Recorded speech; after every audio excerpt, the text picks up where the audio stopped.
I'm Peter Costanzo, and I started Donald Trump's Twitter account at Real Donald Trump. When people first discovered that I was the person that introduced Donald Trump to Twitter, they say things like, "How do you sleep at night?" saying I should rot in hell and all that. It became a very controversial account. I get it, but it was fun and exciting, and I'm amazed at what it became. It all started back in 2008 with this book here, Think Like a Champion, which I had the pleasure of marketing. The team that we were working with wanted to know what could be a new way that we could promote Donald Trump that hasn't been done before. And that's when I started to tell them about Twitter. They gave me 7 minutes on his calendar. He sat down and he looked around the room and he said, okay, what do you got for me? And I started to explain to him, if we were to use Twitter, this would be this new way of him bypassing any media, that he'd be able to speak directly to his fans. As I was explaining this to him, I could see him nodding in a fairly positive way. We did have a bit of a problem at that moment. There was this imposter that was already using the handle @Donald Trump. And I said, well, I think we should call you @Real Donald Trump. It was really clear that it resonated with him and represented who he was. And he said, okay, let's go with it. And he hit the table, he stood up, and he left. It was decided that I would run the account. I uploaded his favorite photograph of himself and immediately started tweeting. The very first tweet said, be sure to tune in and watch Donald Trump on Late Night with David Letterman as he presents the top 10 list tonight, ! It was pretty obvious at the time that Mr. Trump wasn't exactly the most technical person in terms of using computers or using smartphones or anything like that. So for the entire year that I managed the account, Donald Trump himself did not do any of the tweeting. It was all handled by me. We went from literally 0 to I think we had about 150,000 followers, which at the time was viewed as a very healthy number. When I left, I handed it over to the Trump Organization, and there was a notable shift in the tone and the messaging. He brings on a young man named Justin McConney, who begins advising him on the use of social media. McConney gets him to go from benign and vanilla positive marketing slogans to, as McConney described it, the Trump that you see on Howard Stern, in the mix, weighing in on everything, being rude, being crude. And Trump takes after this with gusto.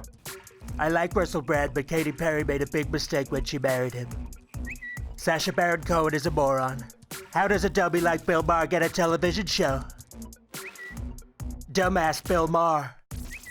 When someone attacks me, I always attack back, except 100 times more. This has nothing to do with a tirade, but rather a way of life. While McConney was managing the account, there was this moment that occurred where Donald Trump himself tweeted. McConney described it, from what I understand, as that moment in Jurassic Park when the team there realized that the velociraptors could open doors and get out. He feels that he knows himself better than anybody else, and who best to represent him than himself. Everything was about to change. I'm officially running for President of the United States. The retweets were massive from the minute that he started announcing his presidency. He had been gaining record amounts of followers after his announcement. You had all of these politicians in the race, and he was the non-politician. So let me tell you what politicians do. They sanitize their voices. And now you have like the orange wrecking ball coming into your life, saying inappropriate things. He is a thumb, a metaphorical thumb that the middle class and the lower middle class wants to press into the eyeball of the establishment. He just has a way of tapping into something that a lot of other politicians either don't want to or can't touch. When we tried to compete with him for the news cycle, when we tried to one-up him, when we tried to prove how thin-skinned he is by sort of triggering him in some way, it just created more oxygen for him. Thank you very much. It was just really shocking. It was really heartbreaking. We hadn't seen it coming. None of us thought he was going to win, including himself. Covering his campaign had been a crazy time, and we had no idea what to expect. There was this thought that maybe he will sort of adapt to the role of the presidency, and maybe he'll tweet less aggressively, or maybe he won't tweet at all. He used to hate watch CNN, right? So we're on the plane, we were watching television, and they saying something that he doesn't like. He picks up the phone, blah, blah, blah, blah, blah. He goes, okay, watch this.